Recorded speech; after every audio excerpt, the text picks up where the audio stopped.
How, you're away from family. You're talking about getting like prescriptions. I think you mentioned that, where how hard it is to get. Well, a driver, being a driver and over the road, we run a 70-hour clock. Okay. But over the road drivers, we actually are running 168 hours a week. With sleep. Wow. And work. So you're actually kind of on duty. Well, not technically on duty, but you're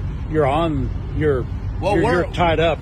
Imagine this: if you go to work and you work your 8-hour day, which ours is 14, for a truck driver, and then at the end of the day you clock out, your boss says, "Well, hold on a minute, come back here to this broom closet.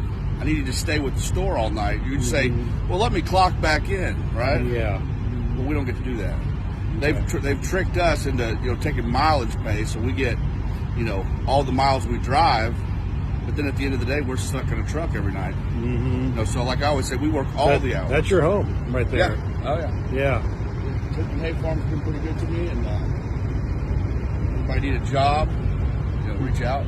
We are hiring. We're adding new trucks all the time, so that's a bonus. But really, me and some other drivers wrote a bill that we're trying to get passed by the president called the AFFTRA.org, and that's going to get drivers a $1 minimum.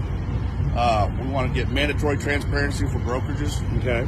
And we'd like to get a 3% cap on them. I mean, this is all negotiable. It's not the end-all, be-all. Right. But these are things that need to be talked about because drivers aren't getting compensated like they should be. Carriers are not getting compensated like they should be. Right. No load should be posted on a load board that doesn't exceed the cost of operation for a truck. Right. It doesn't make any sense. No business, no corporation operates like that, and truckers shouldn't be expected to. But the problem is corporations and mega brokers, they want to eliminate the independent driver. There's 900,000, give or take, owner-operators with trailers, individuals that are company drivers, owner-operators that they don't have to have a big company, but they want to have part of the American dream and run their business efficiently.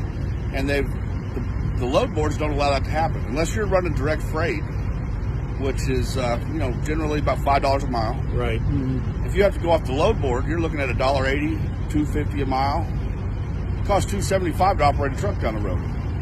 It doesn't make any sense. So we need to get these caps, these mandatory minimums set in, and not to mention safety.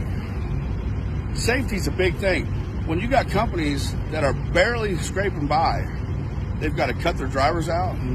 They've got to, worry about cutting corners on safety, equipment, tires, a tire breakdown.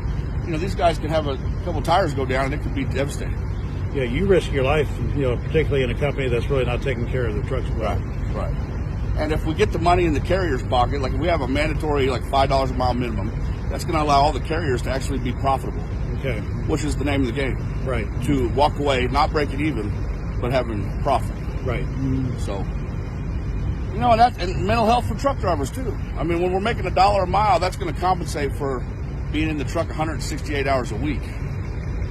It's stressful. Right now, at the pay we're making average, if you put it out hourly for all the hours we're involved in this, it's like $7 or $10 an hour. Wow. Just barely minimum wage. So I think we need to change that, change a lot of laws.